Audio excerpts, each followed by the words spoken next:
talking of trainers, obviously we are of a certain era, but Tony, let's talk Derby.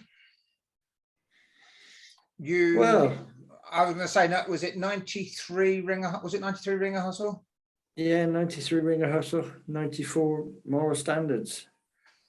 I mean, looking back as someone who followed both of them, Moral Standards kind of did a Westmead Hawk before Westmead Hawk appeared, didn't he? Well, people said before Moral Standards really come on the scene, Wimbledon was purely for front runners. They couldn't win from behind. They had to out and gone and race over. Well, from then on, Moral Standards proved that it could be done. He was the greatest tracker I think I'd ever seen. And the next one to come along to be as good as him was Westmead Hawk, as in they found gaps that weren't really there. No, they were. I was lucky enough to go to one derby at White City. Well, train a dog to have one and to run in the derby at White City. So I was lucky enough to witness a huge crowd at a meeting. But I must admit, Wimbledon for the derby was an incredible place.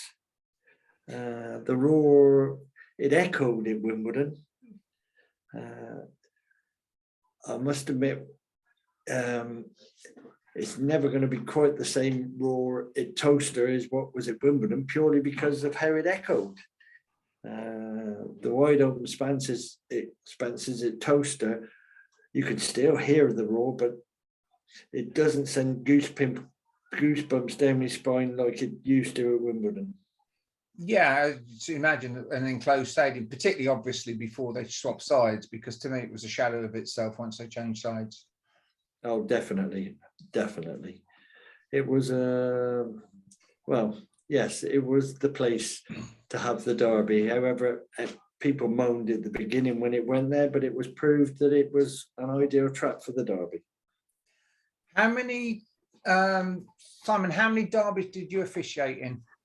Well, actually, Tony's first one, the 1993 Ringer Hustle, that was my first one through till 2003, which was the Droopy Hewitt Farlow verdict positive sample derby. So the 10 all in together. And I'll echo what he said, my first derby, and obviously I was used to Hall Green and good crowds, but it was then again an open stadium. And if you can remember at Wimbledon, we used to have to, there was two separate stewards. There was one out the front for the 460s, but the other one in the roof for the 480. Only one person could go, purely and simply to judge. And I was on duty in there for the final of the derby, and it blew me away. I'd got used to crowds at Hall Green, the atmosphere, and that it was unreal. The tension, and 11,000 people in there for my first derby. I mean, whether we'll ever get anywhere that will get that number, obviously White City far more, but it was unbelievable.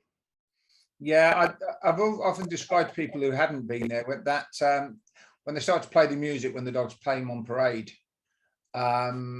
It kind of that started it, didn't it? When as soon as the dogs came out in parade and the Simply the Best music started, you could almost feel like feel an atmosphere and yeah. The hush, and then there was a buzz, and then the buzz just built and built and built until the dogs went in the boxes. And people, I don't know, maybe people of a young generation haven't experienced that at a dog track. My first derby at White City was 77, the Ballinascaban derby, and there was a buzz, but I agree it wasn't. The crowd was big. I think it was like 28,000 that year or something. But it's still because of the shape of the stadium. In fact, it was a bigger stadium, an open stadium, basically a big concrete bunker. The sound didn't echo. That there wasn't that closeness that you got at Wimbledon. Yeah, and obviously they tended always to seem to be a balmy summer's night there, and then with the heat as well, it created a tension and an atmosphere second to none. And I found I don't want to use the word frightening, but it was quite intimidating because you knew this was all coming down to 28 odd seconds. It was so tense, and we'd gone through weeks and weeks and weeks of it. I mean, from my point of view, all you wanted was the hair to work, the traps to open, and the race to finish. And then after that, it was a thank heavens for that. But you know, and then you could actually almost enjoy it after it had happened rather than as it was happening. It was a tension as well because there was such a lot riding on it. Do you have a particular favourite of those that you officiated in? Yeah, I always quote the Rapid Ranger 2 derbies because I made the fatal mistake of when he won his second one and said to the lads in the steward's box, there you are, you've witnessed history, you'll never see that happen again. And not long after, Westmead Hawk did exactly the same thing of winning 2 derbies. I think Rapid Ranger could have even won a third. He was very unlucky in that. Credit to Charlie and Ray White, they brought him back for the third year. And he was very unlucky. He was going well in, I think it was the first round. He might have got to the second, but he fell over at the second bend when he was going well. And bar for that, he would have qualified. Well, that was the year Alan's Gift won it. Well, if Rapid Ranger could have got through, I think he'd have been a stand-in for it. Yeah, it struck me he wasn't the fastest Derby winner, but he was a terrific racer, and I thought it was Charlie Lister at his best.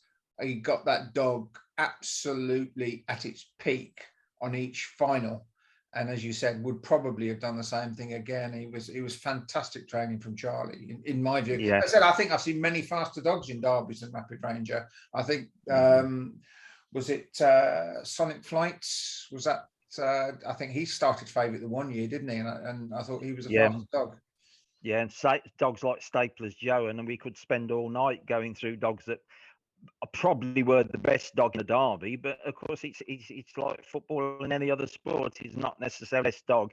It's the dog that can be over the derby most consistent. And if you've got a clever dog like Moral Standards was, he could do something others couldn't.